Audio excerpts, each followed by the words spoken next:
매지 주워 버는 돈보다 병원비가 10배는 더 나가요. 이러면 어머니, 이러실 때마다 정말 저 이혼하고 싶은 마음이 굴뚝 같아요. 이 그지 같은 생활 그만하고 확 이혼해버리고 싶다고요. 어머니는 그저 미안하다는 말만 하시며 방으로 쑥 들어가셨습니다. 저는 너무 서러웠습니다. 어머니의 그런 모습을 보며 당장이라도 일어나서 공사판에 뛰어들고 싶었지만 제 몸은 마음을 따라주지 않았어요. 아내가 방으로 들어오며 한숨을 쉬길래 처음으로 아내에게 한마디 했습니다. 안녕하세요. 오늘도 찾아주셔서 감사합니다. 오늘은 서울특별시 동작구에 살고 있는 함정자 할머니의 아드님분 사연입니다. 처음에 들어보셨던 것처럼 함정자 할머니와 며느리 간에 무언가 굉장히 큰 사건이 있었던 것 같은데요. 무슨 일이 있었는지 제보된 사연 읽어드리겠습니다. 들어보시고 함정자 할머니 아드님께 따뜻한 위로든 따끔한 조언이든 해 줄 수 있는 말이 있으면 말씀해 주시길 바랄게요. 좋아요와 구독 그리고 알림 설정 눌러주시면 매일 올라오는 사연 함께 들어보실 수 있습니다. 그럼 사연 바로 읽어드리겠습니다. 안녕하세요, 여러분. 오늘은 저희 어머니 이야기를 들려드리려고 해요. 저는 늦게 첫 아들을 본 남자입니다. 제 어머니가 절 낳으셨을 때도 나이가 많으셨는데 저도 이제야 아이를 보게 됐네요. 이 아이를 저희 어머니도 보셨으면 얼마나 좋았을까 싶어요. 안타깝게도 어머니는 손주 얼굴도 보지 못한 채 평생 고생만 하시다 돌아가셨어요. 어머니께 효도도 제대로 못하고 보내드린 것 같아 매일 후회로 가득 찼지만 이제 조금 마음을 추스르고 다시 살아가 보려 합니다. 저는 오래전부터 동대문에서 옷을 유통하는 사업을 해왔습니다. 사업을 하다 보니 사업이 조금 안정화가 되고 결혼을 하고 싶었기에 혼기가 조금 늦어져 늦게 만나서 연애하고 결혼했어요. 아내는 제가 일하는 곳에서 만났어요. 나이 차이가 조금 나긴 했지만 아내도 저를 좋아해주고 저도 아내를 사랑했기에 잘 만났습니다. 나름 동대문에서 알아줄 정도로 사업을 크게 해서 먹고 사는 데는 지장이 없었죠. 그래서 몇 년 전부터 아내에게는 일을 그만두게 하고 어머니께도 부엌 일은 하지 말라고 말씀드렸어요. 제가 가장 사랑하는 두 여자를 먹여 살릴 수 있다는 게 얼마나 감사한 일인지 모릅니다. 아무리 힘들게 일하고 집에 돌아와도 저를 맞아주는 아내와 자주 집으로 놀러 오시는 어머니 덕분에 모든 힘듦이 싹 내려가곤 했습니다. 천욱이 왔구나. 고생 많았다. 얼른 씻고 밥 먹어라. 내가 너 온다고 2시간 동안 동태찌개 끓이고 있었어. 엄마, 뭘 그렇게까지 하셨어요? 힘드셨을 텐데. 그래도 우리 가장 힘들게 일하다 들어왔는데 따뜻한 국물이라도 먹여야지. 얼른 손 씻고 와. 이제 쑥갓이랑 두부만 넣으면 끝이니까. 어머니는 언제나 느리지만 세심하게 저희를 챙겨주셨어요. 어머니께도 저에게도 진심으로 대해주는 아내가 참 고마웠습니다. 저희는 정말 화목했어요. 나이가 있어서 그런지 아이가 잘생기지 않아 마음고생을 했던 것만 빼고는 나무랄 데 없는 삶이었습니다. 그런데 어느 날부터 시련이 찾아왔습니다. 여러분도 아시다시피 시국이 안 좋아지기 시작하면서 중국인 관광객들이 한국의 발걸음을 끊게 되자 제 사업이 정말 어려워졌어요. 주 고객층이 중국인 관광객들이었는데 그들이 오지 않으니 사업이 점점 힘들어지더군요. 내수 고객도 있지만 중국인 큰손들이 한 번 쇼핑하고 가는 것과는 차이가 컸거든요. 그래서 점점 재고가 쌓이고 인터넷으로 팔아보려 해도 쉽지 않았어요. 결국 직원들을 하나둘씩 정리해야 했고 적자는 계속 쌓여갔죠. 그러다 보니 아내에게 생활비를 가져다 줄 돈조차 없어서 몰래 신용대출을 받고 지인들에게 빌리다가 나중엔 집담보대출까지 받게 됐습니다. 여보, 정말 미안한데 지금 회사 사정이 너무 안 좋아. 그래서 집 담보로 대출을 좀 받아야 될 것 같아. 딱 1년이야. 1년만 버티면 예전으로 돌아갈 수 있을 거야. 이해 좀 해줘. 당신만 힘든 게 아닌데 나도 이해해. 우리 힘내봐요. 나 당신 믿어. 아내는 이렇게 말하며 제 손을 꼭 잡아주었어요. 결혼 전이나 결혼 후에도 항상 제 편이 되어 주었던 아내는 제가 밑바닥까지 간 상태에서도 응원해 주었죠. 하지만 그 응원에도 불구하고 제 사업은 점점 더 악화되었어요. 1년이면 끝날 것 같던 시국이 2년, 3년이 되더군요. 결국 집 담보로 받은 대출마저 사라지게 됐습니다. 그때는 정말 미쳐 있던 것 같아요. 주위 사람들은 우선 사업 접고 나중에 다시 시작하라고 했지만 저는 이 일을 절대 놓고 싶지 않았어요. 그래서 결국 어머니를 찾아가게 되었습니다. 엄마, 정말 죄송해요. 시국이 좀 좋아지면 사업 금방 일어날 거예요. 그러니까 아버지 보험금으로 받으신 돈 좀 제가 잠시 쓸 수 없을까요? 그래라. 일단 네가 살고 봐야 나도 사는 거 아니겠니? 아무리 힘들어도 밥은 꼬박꼬박 챙겨 먹어라. 남자는 누구에게나 한 번의 시련이 온단다. 그러니까 우리 아들 어디 가서도 기죽지 말고 꼭 일어서라. 나는 우리 아들을 믿는다. 주저앉지 말고 꼭 일어서라. 알았지? 어머니는 이렇게 말씀하시며 저에게 밥을 차려주셨어요. 저는 그 밥을 먹으며 결국 눈물을 흘리고 말았습니다. 얼마나 못난 놈이면 어머니의 노후 자금까지 손을 댈 수 있을까? 아버지의 목숨 값을 달라고 손을 내밀 수 있을까 하는 생각에 제 자신이 너무 한심하고 원망스러웠습니다. 어머니도 그런 저의 마음을 아셨는지 말없이 저를 따뜻하게 안아주셨습니다. 어린 시절처럼 제 등을 쓸어주셨죠. 저는 어머니 품속에서 한참을 울며 꼭 일어서겠다고 다짐했습니다. 그런데 세상은 그렇게 쉽게 변하지 않더군요.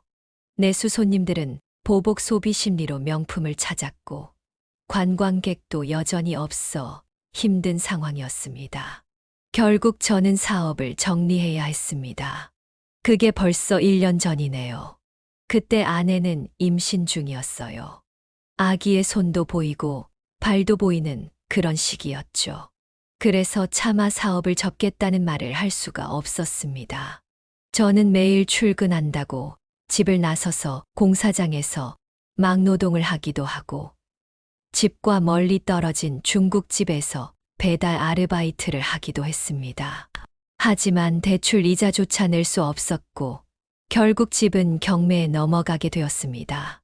어느 날 피곤해 지쳐 집에 돌아왔는데 아내가 벌겋게 충혈된 눈으로 저를 노려보고 있었습니다. 수고했다. 어서 와라가 아니라 양허리에 손을 얹고 서류 한 장을 들고 있었죠. 그 순간 직감했습니다. 아, 끝났구나. 저는 현관에서 그대로 주저앉았습니다.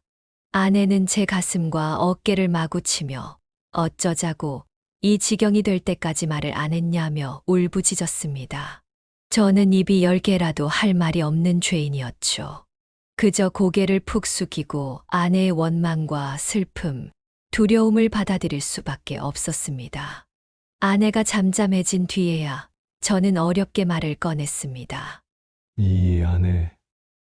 여보, 진짜 미안해. 우리 엄마 집으로 들어가자. 당장은 그 수밖에 없어. 정말 노력해봤는데 방법이 없어. 미안해. 그렇게 끓어오르는 가슴을 부여잡으며 한 글자 한 글자 어렵게 내뱉었습니다. 그날 아내와 저는 한숨도 자지 못했습니다. 그저 서로의 눈물을 닦아주며 밤을 지새웠습니다. 어머니의 집은 10평 남짓의 작은 반지하 집이었지만 방이 2개라서 저희가 쓸 방 하나는 있었습니다. 그렇게 우리는 어머니 집으로 들어가게 되었습니다. 어머니는 저희에게 기꺼이 안방을 내어주셨어요. 너희는 둘이고 나는 하나니까 내가 작은 방을 쓰는 게 맞다. 너희가 큰 방을 써라. 잠이라도 발 뻗고 자야지. 어머니, 어떻게 그래요? 저희가 어떻게 그래요. 아니다. 아니다. 애미 말대로 해. 그래야 내 마음이 편해서 그래. 주눅들지 말고 살다 보면 이런 일 저런 일 다 있는 법이다. 알았지? 하셨어요. 저는 그 말이 참 고마웠습니다. 어머니는 내 새끼. 너도 나랑 사는 게 힘들겠지만 그래도 조금만 힘내자 우리. 우리 며느리 고생시켜서 미안하다. 내가 능력만 있었어도 너희들을 도와주는 건데. 라고 하셨어요. 그 말에 어머니도 아내도 저도 그날은 정말 눈물 바다였답니다. 서로 부둥켜 안고 울다가 지쳐서 잠들고 또 일어나서 울고를 반복했어요. 다행히 아내는 심성이 착하고 성실한 사람이었어요. 성격 자체도 긍정적이라 시어머니랑 같이 사는 게 분명 힘들었을 텐데도 티내지 않고 묵묵히 제 뒷바라지만 해주었죠. 제가 공사판으로 나갈 때면 새벽부터 일어나 뜨끈한 국밥을 만들어주고 어머니께도 맵기 맛있는 밥을 손수 지어드렸어요. 그 와중에도 저를 돕겠다고 부엌거리를 챙기려 하더군요. 저는 아내를 말렸어요. 생활비 부족하면 어떻게든 내가 더 벌어올 테니까 당신은 아무것도 하지 마. 그냥 태교 잘하고 건강하게만 있어줘. 안 그래도 미안한데 당신 여기서 더 고생시키면 내가 못 살 것 같아서 그래. 아내는 알았어. 하며 제 마음을 알아주었어요. 그런데 배가 점점 불러오니 호르몬 변화 때문인지 아니면 앞으로의 현실이 두려워서 그런지 사람이 조금씩 거칠어지더군요. 말 한마디를 해도 예쁘게 하던 사람이었는데 입부터 거칠어졌어요. 저는 몰랐는데 어머니가 낮 시간에 폐지를 줍고 다니시더라고요. 생활비에 보탬이 되려고 하셨나 봅니다. 어느 날 퇴근했는데 아내가 절 방으로 데리고 들어오더니 다짜고짜 큰 소리를 치기 시작하더군요. 어머니 때문에 진짜 내가 못 살겠어. 아니 사람 속 뒤집어 놓는 것도 정도 것이지. 도대체 왜 저러시는 건데? 저는 깜짝 놀라 아내를 말렸어요. 왜 그래? 무슨 일이 있어서 그래? 어머니 들으시겠어? 목소리 낮춰. 들으시라고 하는 말이야. 그렇게 폐지 주우러 다니면 동네 사람들이 우리를 뭐라고 생각하겠냐고. 시어머니 밖으로 내모라 돈 벌게 한다는 소리 나올 거 아니야? 그러다 감기라도 걸리면 그땐 어떡할 건데? 요즘 병원 가기도 쉽지 않은데. 하며 베개를 침대에 팍팍 내리치더군요. 정말 혼란스러웠습니다. 제가 아는 아내가 맞나 싶기도 하고 어머니가 듣고 계실 것이 분명해서 죄송스럽기도 했어요. 그리고 아내를 이렇게 만든 제 자신이 원망스럽기도 했고요. 내가 도대체 어떻게 해야 할지, 앞으로 어떻게 살아야 이 힘든 쳇바퀴에서 벗어날 수 있을지 정말 그 생각밖엔 안 들었습니다. 그래서 투잡 쓰리잡을 하며 하루에 3시간만 자고 내내 일만 했어요. 그러다가 어느 날 빗길에서 오토바이를 타다가 사고가 나서 허리를 다쳐 한동안 집에서 쉬어야 했죠. 하루 종일 집에 있다 보니 아내와 어머니, 일상이 그제야 눈에 들어왔습니다. 늦게 방에서 나오시는 어머니, 그 시간에도 식사를 차리는 아내, 그리고 식탁에는 시들어 빠진 김치와 김, 계란 프라이, 콩나물뿐. 참 단출한 식사였습니다. 아침마다 저는 장조림도 먹고 황태국도 먹고 만두국도 먹으며 든든하다고 좋아했는데 저만 그렇게 먹고 정작 아내랑 어머니는 국물 하나 없이 초라한 식사를 하는 거였어요. 아니, 왜 그것만 드세요? 더 드세요. 제가 드린 건 다 드셔야죠. 라고 하면 어머니는 아니야. 난 괜찮다. 나는 괜찮아. 너 더 먹어. 라고 하셨죠. 아내도 마찬가지였어요. 아니, 밥을 안 드시면 어떻게 하려고 그래요? 그러다 영양실조라도 걸리면 어떻게 하시려고요? 병원비가 더 드는 거 모르세요? 아니다. 그런 거 아니야. 네 마음 힘들 텐데. 내가 괜히 또 신경 쓰이게 했구나. 알았어. 식사 잘할게. 하시더군요. 그렇게 몇 숟가락을 더 드시고 나서야 식탁에서 일어나셨습니다. 그 후 어머니는 동네 할머니들을 만나고 오시겠다며 밖에 나가셨고 무려 5시간이 지나서야 들어오셨죠. 어머니의 얼굴은 새빨갛게 얼어 있었어요. 방 안에 있는 제가 멀리서 봐도 한눈에 보일 정도로 말이죠. 그런 어머니의 모습에 아내는 또 독한 소리를 내뱉었어요. 어머니, 또 폐지 주우러 다녀오셨죠? 아니야. 아니야. 나 진짜 동네 할머니들 만나고 왔어. 저녁도 먹고 왔으니까. 내 밥은 안 차려도 돼. 배불러. 어머니, 제가 바보예요. 어머니 손 좀 봐요. 지금 완전 얼음 덩어리잖아요. 관절도 안 좋으신 분이 손가락이 펴지지도 않을 정도로 손이 얼었는데 무슨 할머니들을 만나고 무슨 저녁 식사를 했다고 그러세요. 도대체 그까지 폐지 주워서 뭐 얼마나 본다고 자꾸 그러세요. 제가 하지 말라고 했잖아요. 차라리 돈이 필요하면 제가 나가서 일할게요. 그럼 되잖아요. 손 다 갈라지고 부르트고 이게 뭐예요. 폐지 주워버는 돈보다 병원비가 10배는 더 나가요. 이러면 어머니 이러실 때마다 정말 저 이혼하고 싶은 마음이 굴뚝 같아요. 이 그지 같은 생활 그만하고 확 이혼해버리고 싶다고요. 어머니는 그저 미안하다는 말만 하시며 방으로 쑥 들어가셨습니다. 저는 너무 서러웠습니다. 어머니의 그런 모습을 보며 당장이라도 일어나서 공사판에 뛰어들고 싶었지만 제 몸은 마음을 따라주지 않았어요. 아내가 방으로 들어오며 한숨을 쉬길래 처음으로 아내에게 한마디 했습니다. 당신, 어머니한테 좀 너무하는 거 아니야? 아무리 내가 지금 이래서 돈을 못 번다고 해도 나 무시하는 건 괜찮은데 어머니한테까지 그러는 건 너무 심하잖아. 착하고 심성 좋은 당신 다 어디 갔어? 왜 이렇게 거칠어졌어? 사람이 왜 이렇게 못돼졌어? 그러자 아내는 갑자기 눈물을 펑펑 흘리며 말하더군요. 나도 몰라. 나도 안 그러고 싶은데 어머니만 보면 너무 답답하고 안타까운 마음이 들어. 더 연세 드시고 폐지 주우시는 게 내가 밉고 몸 무겁다 핑계로 일 못 나가는 나도 밉고 그냥 이 상황이 너무 미워. 어머니께 너무 죄송하고 어머니가 불쌍하다는 말이야. 근데 말이 자꾸 그렇게 나와. 내 입이 자꾸 그렇게 말하는 걸 어떻게 생각지도 못한 말이었습니다. 저는 아내가 저에게 욕이라도 할 줄 알았어요. 너 때문에 그런 거 아니냐. 네가 돈을 못 벌어와서 그러는 거 아니냐. 어디서 돈도 못 벌어오는 주제에 그런 소리나 하냐. 그런 말을 해도 사실 저는 할 말이 없었죠.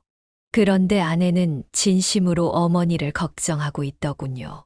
죄송해하고 있었고 어머니를 안쓰러워하고 있었어요. 그런 아내를 다그친 제가 미웠습니다. 저는 아내에게 바로 미안하다고 사과하고 꼭 안아주었습니다.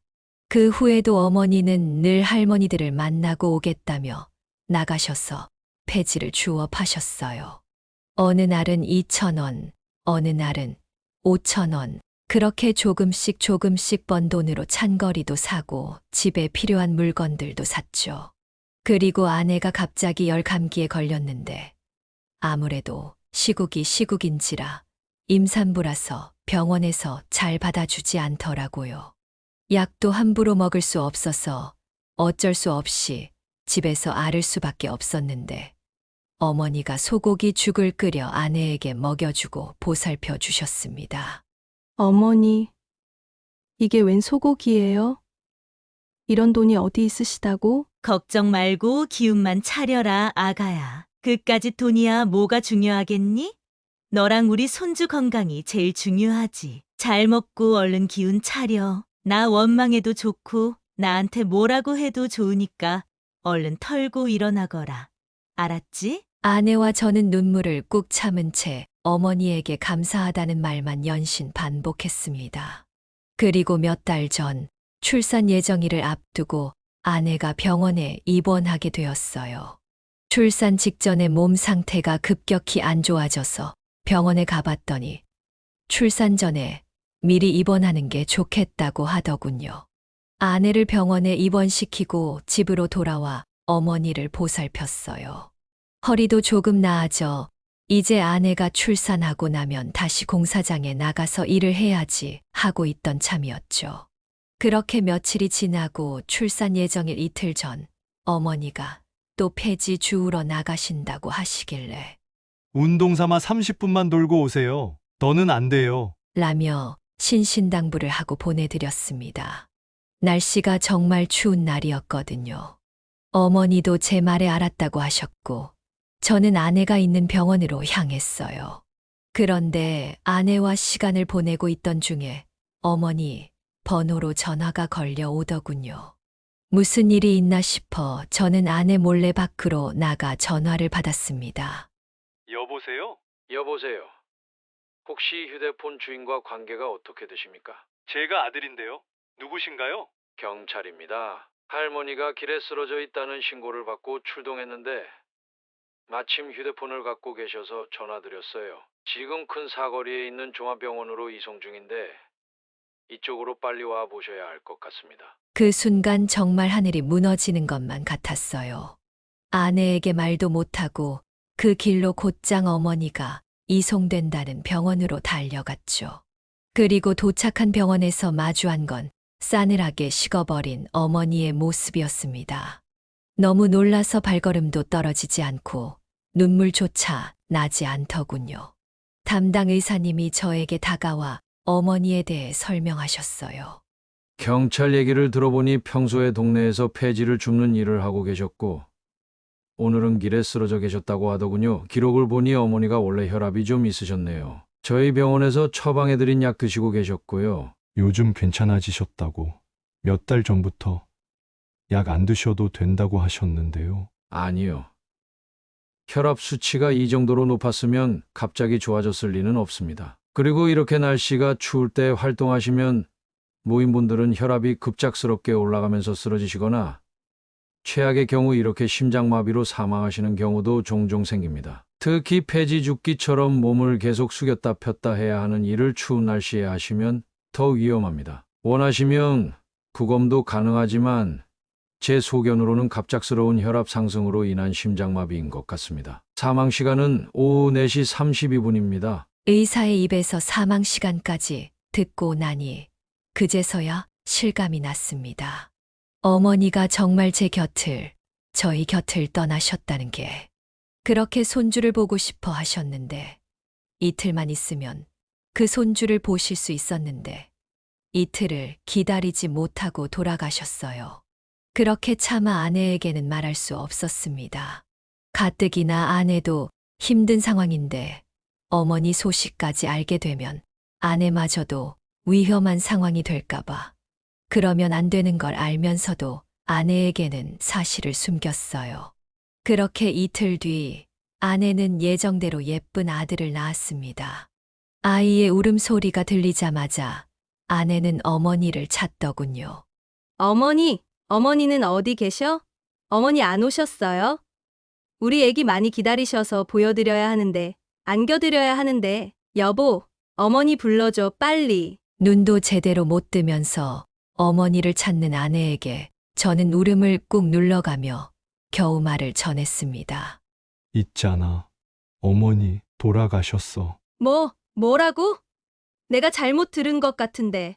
방금 뭐라고 했어? 어머니 돌아가셨어. 그저께 심장마비로. 나 병원 가서 확인까지 하고 왔어. 아내는 간호사가 가슴팍에 놓아준 아이를 안고 한참이나 오열했습니다. 우리 어머니 정말 보고 싶어 하셨는데 우리 애기 제일 먼저 안겨드리고 싶었는데 이렇게 갑자기 돌아가시는 게 어딨어. 손주 재롱도 보고 귀여워할 일만 남았는데 이렇게 가버리시는 게 어딨어. 나 그동안 어머니한테 모진 소리만 했는데 사랑한단 말도 못 해드렸는데 이렇게 돌아가시는 게 어딨어. 저는 그날 그렇게 세상 최고의 기쁨과 최악의 슬픔을 동시에 맛봐야 했습니다. 어머니의 장례를 치렀고 아내가 조금이라도 덜 힘들길 바라는 마음에서 미리 어머니의 유품을 정리하기 시작했어요. 그러다가 문득 경찰에게서 전해받은 어머니 휴대폰이 생각나더군요. 정신이 멍했는데 그냥 무언가에 이끌리듯 통화 목록과 문자 목록을 하나씩 보게 됐어요. 그러다가 보험회사에서 온 문자 메시지를 발견하게 됐습니다. 매달 보험금 미납을 알리는 문자가 왔더군요. 그리고 매달 말이면 오늘까지 내지 않으면 실효된다는 안내, 그리고 잠시 후 한 달치 보험금이 입금 처리되었다는 안내. 정말 외줄타기를 하듯 간신히 보험을 유지해 나가는 어머니의 모습이 눈에 선했습니다. 저는 도대체 그 보험이 뭔가 싶어서 보험회사에 문의를 했어요. 그리고 생각지도 못한 대답을 들었죠. 아, 고객님, 종신보험료. 이거 가입하신 지 벌써 10년도 넘었네요. 사망 관련 서류들이랑 상속받으실 분 서류 보내주시면 사망보험금 5천만 원 수령 가능하십니다. 관련 서류는 문자 메시지로 보내드릴게요. 10년 전 제가 한창 사업을 잘하고 있을 때부터 어머니는 종신보험을 들어놓으신 거였어요. 어머니는 항상 물려줄 게 없어서 미안하다. 가난한 엄마라 미안하다. 이런 말을 입에 달고 사셨어요. 그런데 이렇게라도 무언가를 물려주고 싶으셨던 거죠. 그래서 그렇게 가진 고생을 하면서 폐지까지 주워가며 꾸역꾸역 보험료를 내고 보험을 유지하셨던 거예요.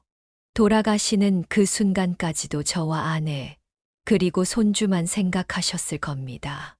쓰러지는 그 순간에도 폐지 주워서 팔면 이번 달 보험료도 낼 수 있겠다 생각하셨을 거예요.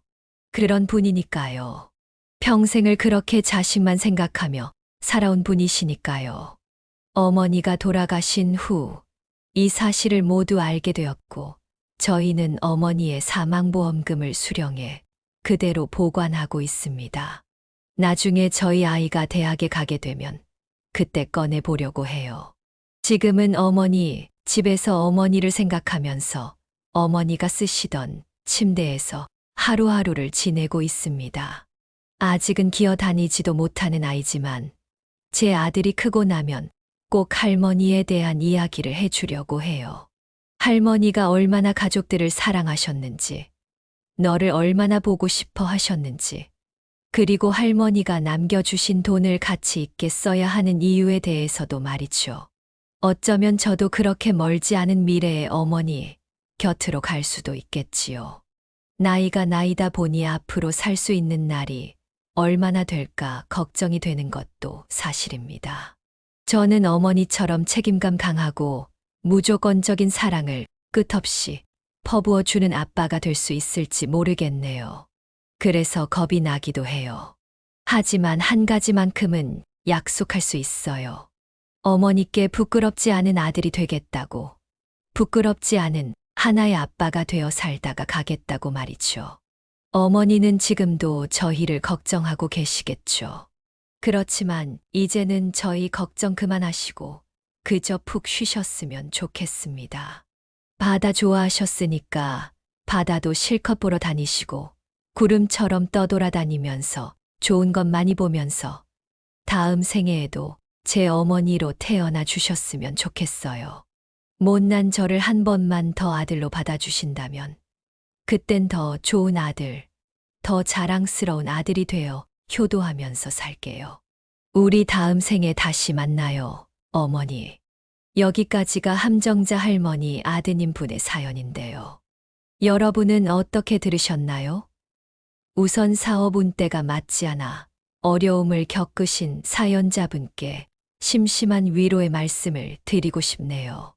앞으로는 말씀하신 것처럼 부끄럽지 않은 남편, 아빠가 되어주셨으면 하는 바람입니다. 그리고 할머니께서 겪으셨던 것처럼 혈압과 건강관리를 잘 하셔서 이야기를 듣는 우리 구독자 여러분은 항상 건강하셨으면 좋겠습니다. 여러분의 생각은 어떠신가요? 같이 댓글로 의견 나누어 보았으면 합니다. 함정자 할머니 영상이 주는 교훈이 유익하시다면 좋아요와 구독, 그리고 다른 지인에게 공유 부탁드리며 저는 그럼 다음 사연에서 뵙겠습니다.